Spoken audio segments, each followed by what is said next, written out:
Bookworms. Sara Foster did it again. Man, I go into a book thinking one thing, and Sara Foster just gives me something completely different and mind-boggling. Let's talk about it. Bookworms, welcome to the Weekend Readers Book Club. Thank you for joining us. And this episode, yes, we've gone back and we're reading the second Sara Foster book for this year.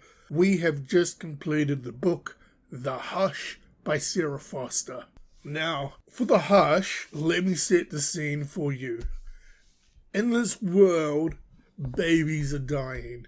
Babies are being born healthy, but they don't take a breath. And the UK government is just completely baffled on why it's happening.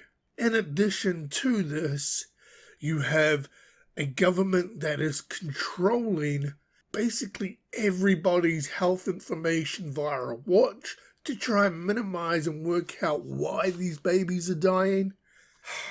It's crazy. The story itself based around two main characters, Emma, the mum, Lainey, the daughter. Emma, she's a nurse, she's a midwife, she works in the hospital, basically helping women give birth, but the women are so scared because they don't know until the baby's born if it's going to be one of these babies that just doesn't breathe and is dead, or the baby's alive and healthy. A lot of torment, a lot of mixed emotions a mum goes through. Lainey's her teenage daughter, and you know what? It's a simple saying. When you have sexual relations without protection one time, it's one time too many, because Lainey falls pregnant, and what then entails is this great interloping story of her trying to not so much hide the fact that she's pregnant. It's just once you're pregnant, you go into a database with the government, and the government tracks you even more through your watch. So this story, we've got the mum's story being a midwife, the daughter's story being pregnant, the mum's story in relation to her daughter being pregnant, the government tracking you, the daughter not wanting to be tracked by the government, and then the overarching story of the fact that these babies are dying and we're trying to figure out why. Holy crap. So, I've just read The Hush by Sara Foster, and here are my thoughts. Okay, with The Hush, I love a good government conspiracy book. It's got aspects of this. As I said, this book's got about 4 different storylines going through it. The main storyline is about Emma and Lainey, but in addition to that, you throw in the fact that the government's tracking everybody through a watch.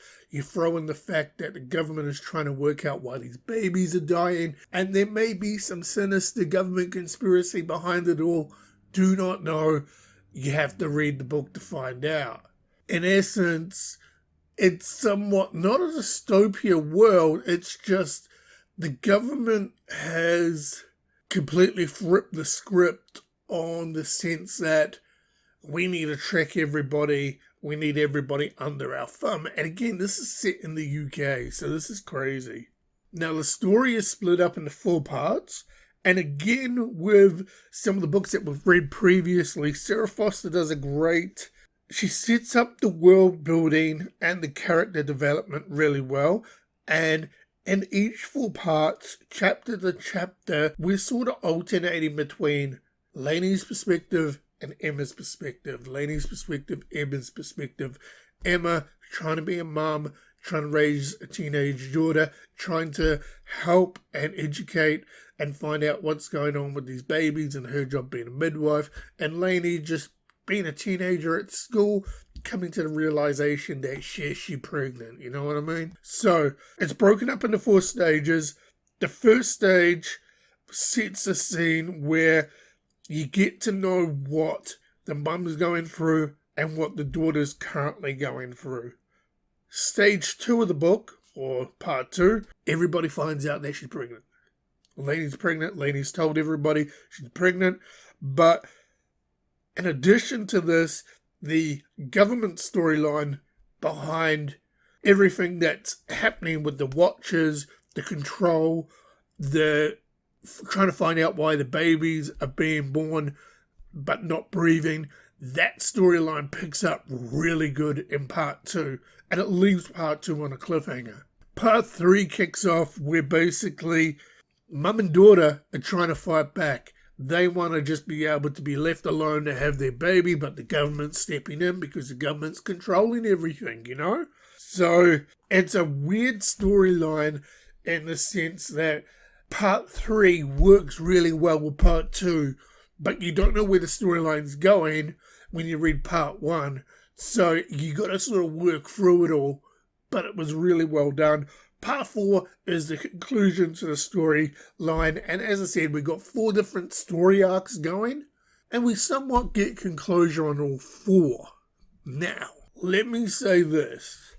With Hush by Sara Foster, you get conclusion on the storyline with the daughter, storyline with the mum. You get somewhat conclusion on the government storyline, and you sort of get closure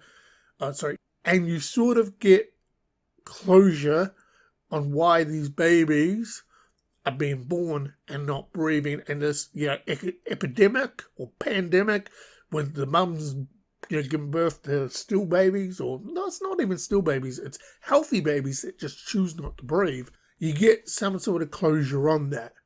Now, the ending is good, but it's not great. And I finished the book a couple of days ago, and I'm trying to rack my brain on why I didn't like the ending, and I figured it out. And it's got nothing to do with Sara Foster or the Hush story itself. It's just what I wanted out of the book. Now, for me personally, out of all 4 storylines, I was really, really invested in the government storyline. I wanted more oomph and grunt about that. Unfortunately, I didn't get it because that wasn't the main story arc. So, with that being said, the storyline ending for me fell a bit flat, but in essence, it's not necessarily the case because, again, Sara Foster does great story overall, start to finish with the Hush. So the question will be, will Hush by Sara Foster be going onto my bookshelf? We can confirm the answer is no. The answer is no because of the ending.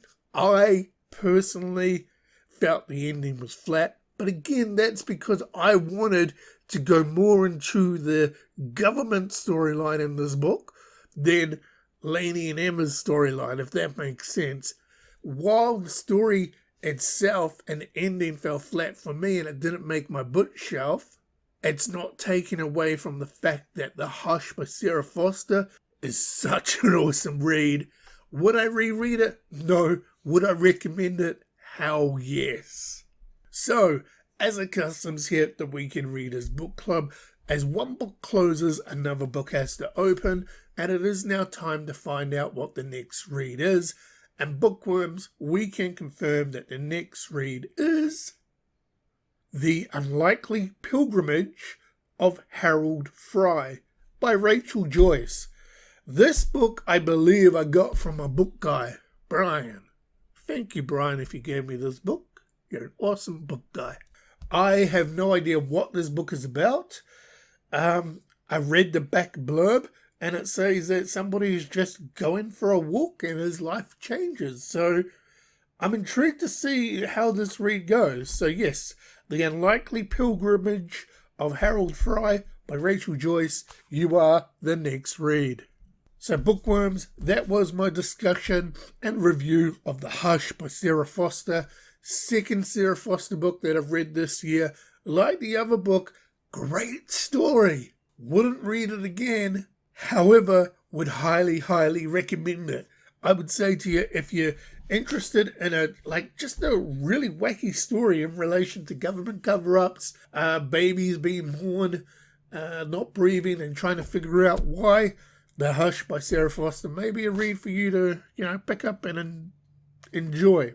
As always, Bookworms, you can follow us, Instagram and Goodreads, under the name Weekend Readers Book Club. YouTube podcast providers has our podcast under the name The Weekend Readers. Until next time, thank you again for joining us. And Bookworms, happy reading.